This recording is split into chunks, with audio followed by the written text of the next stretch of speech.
Folks, a Texas mother is upset after a teacher actually threw her child and then lied about it by saying the child failed.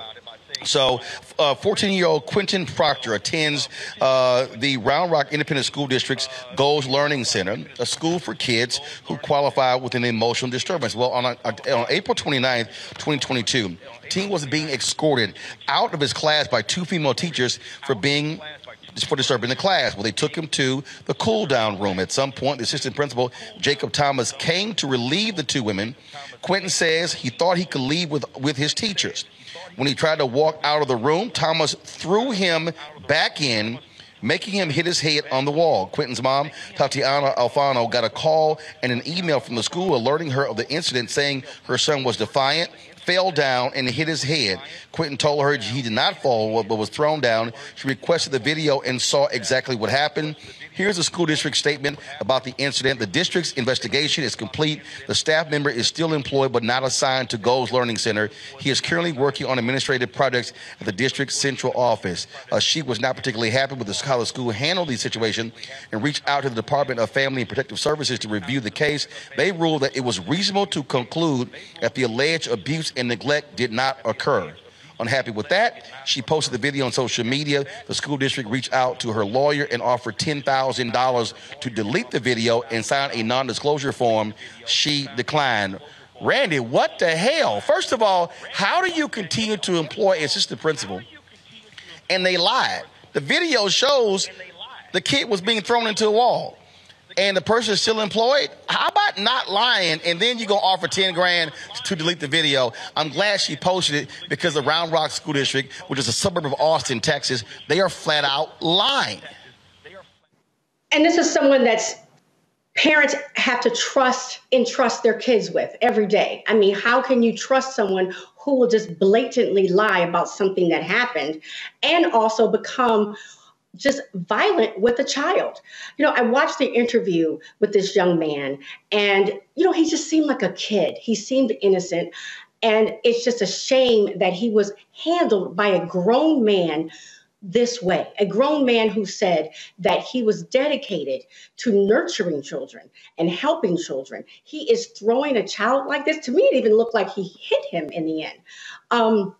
And then to lie. How could he in any way keep a leadership position? If they allow him to stay in that position, then, I think it speaks highly of the entire district. It speaks low of the entire district. Says a lot. Low of the entire district. Michael, I would say file assault charges against the principal, the assistant principal. Absolutely. Make it hurt. And because right now where they have him, when they hold them in administrative, like where they hold them in those camps, their school systems, I'm a former high school teacher, they're still getting paid and they're just not having to do the work. It's very similar to the way they do police officers. So this man is not suffering, but so much. And he could stay that way for a long time. There's some people who stay in the system that way and make money and not work for years. Michael Brown, this is assault, and that assistant principal should be charged for assaulting a student. Absolutely, and no question about it. Especially, it's interesting that we were talking about the paid leave situation. That family that suffered this, their taxes are paying his salary right now while he's still working. So there has to be some middle ground when punishment is imposed until, people go say, oh, there's an investigation. There has to be some middle ground. Maybe he doesn't technically lose his job. He has to go home, but he doesn't get paid. I think what irritates folks is the fact that people are getting paid for doing bad while there's an investigation. Number two, absolutely wrong. You're absolutely correct. I don't know what. I know you mentioned the name of the town outside of Austin.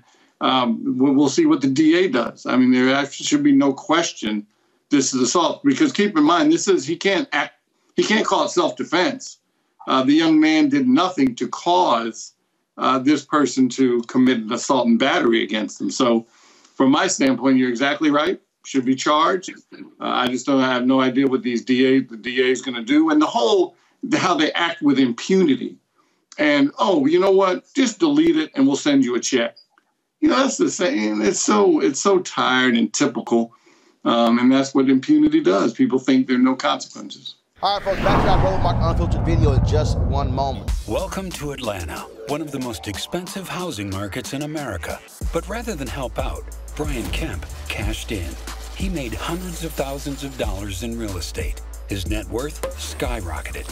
And while Atlantans struggled to stay in their homes, Kemp gave $10,000 tax handouts to the richest Georgians and a nearly $700 million no-bid contract to his campaign donor, Brian Kickback Kemp, making Georgia work for him, not you. Folks, Black Star Network is here.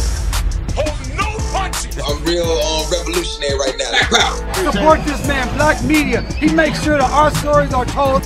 Thank you for being the voice of Black America, Roland. Stay black. I love y'all. All momentum we have now, we have to keep this going. The video looks phenomenal. See, there's a difference between Black Star Network and Black-owned media and something like CNN. You can't be Black-owned media and be scared. It's time to be smart. Bring your eyeballs home. You dig?